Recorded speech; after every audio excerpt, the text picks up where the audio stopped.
महानुभाव ना संडे चलती ना मंडे चलती है, 24 घंटे चलती है। जब भी दिगंबर संत को देखोगे तो उसके अंदर क्षमा का भाव होता है। कई बार भीड़ बहुत होती है, रथ यात्राएं चलती हैं, शोभा यात्राएं चलती है, बड़ी बड़ी जलेब चलती है, बड़े बड़े आयोजन अभिषेक चलते हैं। आप देखिए नगर में साधु होते, कई लोग उनको भी धक्का दे देते हैं, लेकिन देखिए वो धक्का देने के बाद भी मुस्कुराते हैं और व्यक्ति खुद ही उनसे क्षमा मांगने लगता है, गुरुजी क्षमा कर दें, भीड़ में धोखा लग गया, धक्का लग गया। और इतनी भीड़ में अगर तुम्हें धक्का लग जाए तो देख लो धक्का मुक्का चालू हो जाए, क्योंकि आपने अभी क्षमा धारण नहीं की, आपने सिर्फ मंच माला माइक तक क्षमा रखी है। जिस दिन हृदय की गहराई से क्षमा करोगे ना, उस दिन आनंद ही कुछ और बरसेगा। ये 3 mm की गोली से हमें बहुत दूर निकलना है, बहुत अलग महानुभाव साधुओं की तरह जीवन जियो, तब जाकर के समाधि संलेखना शानदार हो पाएगी। ये मंचमाला माइक से कोसों दूर, राकेश जी, बहुत कोसों दूर हमें निकलना है। ये तो एक व्यवहारिकता है जो आप हर साल निभाते चले आ रहे हैं। एक निश्चय भी है, आत्मा का सबसे बड़ा धर्म क्षमा करना है। इस आत्मा से पूछिए कितनी पर्याय इसने धारण की, कितनी जगह ये घूम कर आई, लेकिन किसी जीव को परेशान नहीं किया आज तक, क्योंकि इसके अंदर सबसे बड़ा गुण है तो वो क्षमा है। क्योंकि क्षमा क्षत्रिय ही करते, कायर कभी नहीं करते। कायर तो धोखेबाजी करते हैं, कायर तो आपको धोखा देते हैं, लेकिन जो क्षमा का धर्म है ये आदिनाथ भगवान से लेकर महावीर भगवान नहीं, अनंत अनंत सिद्ध परमेष्टि हुए सबने क्षमा किया। ये बहुत बड़ा एक सुंदर गुण हमारी आत्मा में है। वो हमेशा खम्मा मीन सब जीवा नाम बोलती है। एक भी व्यक्ति विशेष को क्षमा नहीं करती, हर किसी को। अभी हम लोग थोड़ी देर के बाद यही प्रतिक्रमण की क्रिया करेंगे, सुबह भी उठते साथ करेंगे और आहार के बाद आने के बाद भी प्रतिक्रमण करते हैं। इसलिए करते हैं कि हो सकता है जाने या अनजाने में हमसे या हमारी इस शरीर से कुछ ना कुछ तो गलतियां हो गई हो, कुछ जान के हुई हो, कुछ अनजाने में हुई हो। जो जो गलतियां हो गई है उस सबसे क्षमा। और आप लोग कौन सी क्षमा मांगते हो? जो गलती आपसे हुई है, मुख से हो गई है, शरीर की कल्पनाओं से हो गई है, या व्यापारी से हो गई हो, या घर परिवार से। लेकिन महानुभाव सबसे बड़ी क्षमा मानसिक क्षमा होती है। जो मन से विचार खराब हो गए हैं वो सबसे बड़ा क्षमा मांगना चाहिए। कई बार ऐसे मानसिक विचार हो, अभी देखना इतने लोग बैठे हैं और इसमें से अगर प्रतिभा सम्मान समारोह है 40 लोग का, 25 लोग का, और एक प्रतिभा का सम्मान ना हो, सबसे ज्यादा उसको मानसिक क्षमा का दुख लगेगा। अरे यार कल से नहीं आऊंगा मैं, रिजाइन मेरा पद में, मेरे बच्चों को तुम भूल गए। अरे यही तो क्षमा का टॉनिक था कि आपकी प्रतिकूलता थी और आपने उसमें क्षमा धारण नहीं किया। क्वालिटी तो तब थी कि तुम्हारा नाम नहीं आता और फिर भी तुम्हारे चेहरे पर राजेंद्र कुमार जी एडवोकेट मुस्कान बनी होती। लोग भोजन के बाद तुम्हें ढूंढते, कहाँ गए पारस बाबू, कहाँ गए, कहाँ गए जयंती प्रसाद जी, कहाँ है? अरे भैया यार तुम्हारा नाम भूल गया। और तुम कहते गले मिलो यार, अपन तो क्षमा वाड़ी मनाए आए, अपन मंचमाला माइक के थोड़ी ना शौकीन है। ये हृदय के तार जुड़ते और तुम्हें खुशी मिलती और उसके बाद तुम क्षमा करते और लेते, वो सबसे ज्यादा नेचुरल क्षमा होती। और महानुभाव चेहरा देखकर क्षमा मांगते। ये हमारे बड़े पदाधिकारी हैं, ये बहुत पैसे वाले हैं, ये महिपाल जी हैं, ये पवन जी हैं, और देख देख कर आप क्षमा मांगते तो ये क्षमा रियलिटी क्षमा नहीं होती, ये ओरिजिनल क्षमा नहीं होती, ये तो दिखावट और नौटंकी की क्षमा होती। क्षमा कहते साले बदमाश कहीं जबरदस्ती मांगना पड़ रहा है, बढ़ा गया। बच्चे कर कल तो तुम मम्मी के सामने इसकी बुराई कर रहे थे, आज गले मिल रहे। अरे वो मंच था ना इसलिए मिलना पड़ा। नहीं मानो भाव, दिल से दिल मिलना चाहिए, गले से गले मिलना चाहिए। जब दिल से दिल और गले से गले मिलते हैं तब जाकर के अपने मन में जितने भी गिले शिकवे होते हैं वो अपने आप दूर हो जाते हैं। आज क्षमावाड़ी के अवसर पर पूरी अग्रवाल दिगंबर जैन समाज यहाँ इकट्ठी हुई है। और मैं 11 साल दिल्ली में रहा, सारे अग्रवाल समाज के बीच में रहा, मैं आगरा में भी रहा, और इससे 18 साल पहले भी यहीं पर चुल्लक अवस्था में बैठकर आपके बीच क्षमावाड़ी का प्रोग्राम करके गया। उसके बाद आज 18 साल के बाद फिर मौका मिला, इस समय चुल्लक अवस्था में था, आज गुरुदेव की कृपा से उपाध्याय परमश्री बनने का मौका मिला। महानुभाव, जहां भी देखा जाए सबसे प्राचीन और सबसे पुरानी कोई जैन समाज कहलाती है तो अग्रवाल दिगंबर जैन समाज कहलाती है। आप इसका इतिहास भी देख लीजिए। आपके इस आगरा में एक मूर्ति निकली, कहां से निकली? कोई स्थान से निकली, और वो मूर्ति को जब देखा गया उसकी प्रशस्ति, तो उसमें गर्ग शब्द इस्तेमाल किया गया।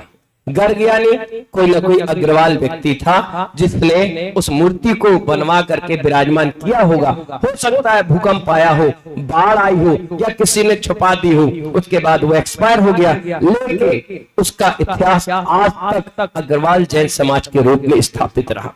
आप मोती कटरा जाइए, 600-700 वर्ष प्राचीन मंदिर, और आपको सुनकर बड़ा आश्चर्य होगा, जिस दिन मैंने आगरा में कदम पहला रखा था वो ताजगंज का अग्रवाल मंदिर था। सबसे पहले मैंने कदम रखा, वहां के दर्शन करते ही महानुभाव सीधे मोती कटरा वाले मुझे हाईजेक करके ले गए और सीधे भगवान बाहुबली के सामने खड़ा कर दिया और कहा इनका मस्तकाभिषेक कराइए। पहला प्रोग्राम मोती कटरा के अग्रवाल दिगंबर जैन प्राचीन मंदिर से स्टार्ट हुआ, और उन बाहुबली भगवान का मस्तकाभिषेक के बाद हमारी किस्मत ऐसी चमकी कि आज देखिए 18 साल के बाद उपाध्याय वैष्णव सागर बच्चे का मोहताज नहीं है। और आज भी महानुभाव वही कार्यक्रम लौट कर फिर हमें मिल रहा है, वो 15 तारीख और 16 फरवरी का है। देखिए अभी जाने की टिकट हुई थी, अब रिटर्न टिकट आने की भी बुकिंग हो गई। क्या हो गई? आने की भी टिकट बुकिंग हो गई। 15 तारीख को हम दोनों मुनिराज को आचार्य घरभंग ने क्या दिया था? संस्कार दिया था, हमें उपाध्याय पद का और इन्हें मुनि दीक्षा का, क्योंकि हम मुनि दीक्षा पद को छोड़कर उपाध्याय में आए, ये पद खाली हो गया। मैंने कहा भैया तुरंत भरो। ये 8 दिन पहले अध्यक्ष थे भिंड समाज, जितने अध्यक्ष बैठे बड़े ध्यान से सुन लो, महिपाल जी आप भी, पवन जी आप भी, राकेश जी आप भी, बड़े ध्यान से सुनिए, तिजारिया जी आप भी, आप कौन से कम थोड़ी ना। टेंट सारा उड़ गया, कनात रह गई, बस 10 मिनट में किस्सा फ्री है, ज्यादा टेंशन लेने के नहीं। तो महानुभाव भिंड समाज जैसी जहां 18,000 जैन वोट है, सोचिए वहां के अध्यक्ष रहे, 8 दिन पहले पानी लेकर खड़े चौके का। गुरुजी ने कहा सुनो भाई कब तक पानी लेके खड़े रहोगे, सब दीक्षा होगी तुम्हारी 8 दिन के बाद। ये घर गए, कहने लगे बच्चों से महाराज ने फाइनल कर दिया दीक्षा क्या करें। जब गुरुजी ने कह दिया तो ले लो। पत्नी पुष्पा जी से कहा 55 साल साथ में रहे, बोले कहा ले लो। ये आए और कपड़े लते उतारे, रिजाइन दिया और 8 दिन में मुनि दीक्षा लेकर के आ गए। सोचिए विचार करिए। हमारे बीच में सूरज चंद जी थे, राकेश जी के भैया, हमारे साथ 10 लक्षण पर बिताया करते थे। और एक दिन लेटे तो सुबह उठकर मुझसे बोले चुल्लक जी महाराज रात की नींद नहीं आई। बोले क्यों? बोले तकिया नहीं था। बोले तकिया नहीं था मतलब? बोले आदत है ना तो फुला करके गुब्बारे वाली रख ले। मैंने कहा तुम ग्रस्त में रख लो, कोई बात नहीं, एक ना एक दिन तो तुम्हारी तकिया और गद्दे का मोह हम छुड़वा देंगे। और फिर ऐसा मोह उनका छूटा, ऐसे जुड़े, अध्यक्ष पद पर रहने के बाद भी विरक्ति का भाव रखे और आज विश्व हर्ष सागर जी महाराज बन गए। कई साधक अग्रवाल समाज के आज सिरमौर बन करके धर्म की प्रभावना कर रहे, दर्शन सागर महाराज जैसे थे, और भी कई माता जी थे, और भी कई आगरा से भी समाज से आपके बीच से निकल कर दीक्षा धारण करी, मुनि दीक्षा ली। ये बहुत बड़ा उदाहरण। और अभी भी मैं देख रहा हूँ कई अग्रवाल समाज के ऐसे व्यक्ति हैं जो त्यागी है, तपस्वी है। महिपाल जी, पवन जी जैसे लोग मुनि भक्त, कट्टर भक्त, हमारी अचला जी जैसी, जिन्होंने गुरु जी का साल भर तक विहार घर परिवार छोड़ करके कराया। कहने का तात्पर्य है महानुभाव, ये क्षमावाणी का अवसर उन तत्वज्ञानी मनीषों का भी सम्मान है जिन्होंने त्याग तपस्या के नाम से अग्रवाल जैन समाज को ऊंचाइयों तक पहुंचाया है। आप दिल्ली के लाल मंदिर में जाओ, पूरे वर्ल्ड फेमस मंदिर है, अगर वहां की किसी ने स्थापना की है तो अग्रवाल दिगंबर जैन समाज ने की। आप दिल्ली के किसी कोने में जाओ, लाखों करोड़ों की संख्या में गर्ग, मित्तल, बंसल, कांसल सैकड़ों लोग मिलेंगे। मैं जब वहां गया तो मैंने कहा यहाँ पूरी एक ही समाज है, बोले पूरी अग्रवाल बेल्ट है। मैंने 11 चतुर्मास किए दिल्ली में, मुझे कहीं से ऐसा नहीं लगा। और महानुभाव कितनी अच्छी खासियत, हर चौराहे पर एक मिलेगी मिठाई की दुकान जिसका नाम होगा अग्रवाल स्वीट। हर जगह वो और कुछ नहीं लिखते सिर्फ अग्रवाल स्वीट। और हर एक शहर में एक हॉस्पिटल अग्रवाल समाज का जरूर मिलेगा, एक देहदान का सिस्टम अलग होगा, एक ब्लड कैंप अलग होगा, और कहीं कहीं तो त्यागियों के लिए भवन होगा जहां वृद्धाश्रम के रूप में होगा। और तो हर शहर में एक जैन स्कूल भी मिलेगा। क्यों? क्योंकि ये अग्रवाल समाज परमार्थ सेवा में सबसे ज्यादा अग्रणी भूमिका रहती है। हमेशा आप इतिहास उठाकर देख लो, जहां जहां आपको ये चीजें मिल रही होगी, कहीं ना कोई ना कोई अग्रवाल व्यक्ति उसमें जुड़ा होगा। हमारे साथ भी कई ऐसे लोग हैं, मैंने मालूम है अभी अभी भीतर बार गया, पूरी अग्रवाल समाज है, 40-50 घर की, और उन्होंने मुझको सिर पर चढ़ाया। मैंने वहां पंचकड़क कराया। जब पंचकड़क कराया मैंने कहा आप सारे रिश्तेदारों को बुलाओ। मालूम है 20 IPS अधिकारी आए, सारे अग्रवाल, एक 4 मजिस्ट्रेट आए, सारे अग्रवाल, एक विधायक आए वो भी अग्रवाल, 8-10 CA इंजीनियर आए, सारे अग्रवाल। मैंने कहा इतना बड़ा कुलमा आपका? बोले महाराज ये तो अभी बानगी है, अभी देखो 5 दिन रेला आएगा, रेला।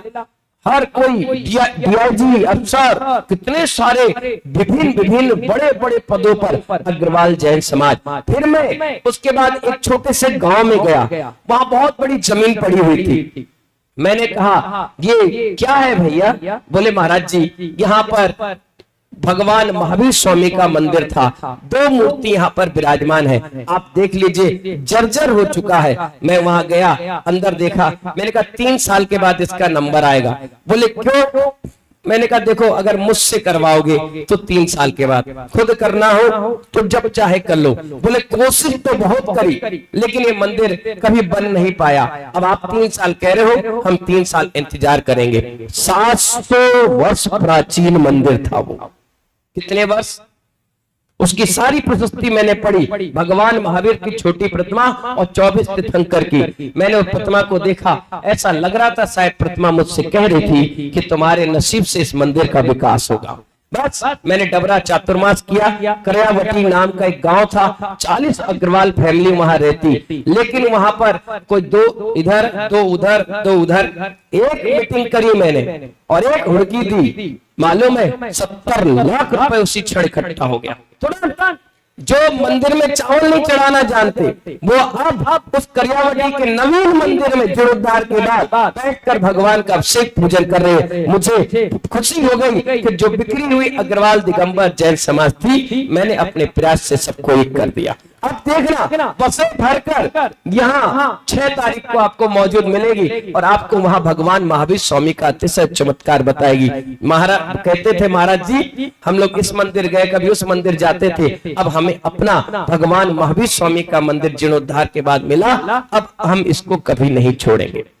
इतना आशीर्वाद मिला। इसलिए महानुभाव आप सभी से मेरा ये कहना है कि जो पूर्वज हमें विरासत में एक वसीयत देके संस्कार दे करके गए हैं, आगरा की अग्रवाल दिगंबर जैन समाज उस वसीयत को नसीहत समझ करके आगे लाइन बनाती चले जाए, उस लाइन को मिटाने की हिम्मत ना करे। जितने अच्छे काम है, जितने परोपकार के कार्य है, जितने अच्छे से अच्छे कार्य आप अपने जीवन काल में कर सकते हैं कर लीजिए। आज आज मैं उन अग्रवाल समाज की बात कर रहा हूं जो बुजुर्ग थे। कल हो सकता है हमारे आने वाली पीढ़ियां साधुओं की तुम्हारा नाम लेकर के उदाहरण दे कि सीखना है तो इन गणमान्य नागरिकों से सीखो जिन्होंने अपने जीवन को जिया है। और महानुभाव मर गए तो जीवन में कुछ करने वाले नहीं, ये पैसा रुपया यही धरा रह जाएगा, कोई पूछने वाला नहीं, दो कौड़ी की भी इज्जत नहीं रहेगी। राख भर मुट्ठी ले जाकर तुम्हें जलाकर खाक कर दिया जाएगा।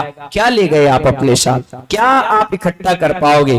आज इतना सुंदर आयोजन आप एकजुट होकर के कर रहे हो, ये बहुत काबिले तारीफ की बात है कि महीने भर की तैयारी पवन जी, संजय बाबू जी ने और वो राजीव भैया ने और पूरी अग्रवाल दिगंबर जैन महासभा ने की, बहुत काबिले तारीफ है। कम से कम इस बहाने साल के साल आप उन सभी लोगों का सम्मान समारोह क्षमा भाव के रूप में कर लेते हैं जिनसे आपका मिलना जुलना नहीं हो पाया, बैठना उठना नहीं हो पाया, बोलना चालना नहीं हो पाया। इन्हीं मंगल भावनाओं के साथ पूरी जैन समाज को जो भी यहाँ पर आए हैं सभी को बहुत बहुत साधुवाद के साथ आशीर्वाद क्षमा भाव के साथ पहले अपने स्थान पर खड़े हो जाइए